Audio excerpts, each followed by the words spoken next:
সিলেট টেস্টে প্রথম দিনেই ব্যাকফুটে বাংলাদেশ। দলের এমন ব্যাটিং ব্যর্থতা নিয়ে হতাশ সিনিয়র সহকারী কোচ মোহাম্মদ সালাউদ্দিন।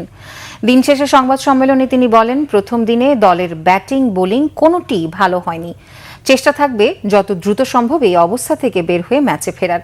এমন ব্যাটিং ব্যর্থতার পরও ক্রিকেটারদের পক্ষ নিয়ে সালাউদ্দিন বলেছেন, প্রথম ইনিংসে ছেলেরা খারাপ খেলেছে, তবে মানসিকভাবে নতুন অনেক কিছু চেষ্টা করেছে। নিজের উন্নতির ব্যাপারে তারা অনেক সচেতন। কিভাবে ফেস করতে হবে এবং কীভাবে রুটিনের মধ্যে থাকতে হবে, তো এই জায়গাটা আমাদের খুব তারা দ্রুতই আমাদের এদিকে কাজ করতে হবে। কারণ আমার মনে হয় যে এই প্রসেসটা ভালো না হলে আসলে আমাদের জন্য হয়তো হিতে খারাপ নিয়ে আসবে।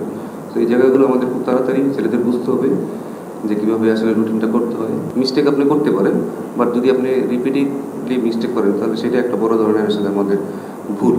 তো আমার মনে হয় যে তারা যেন রিপিটেড মিস্টেক না করে সেদিকে আমাদের আসলে খেয়াল রাখতে হবে।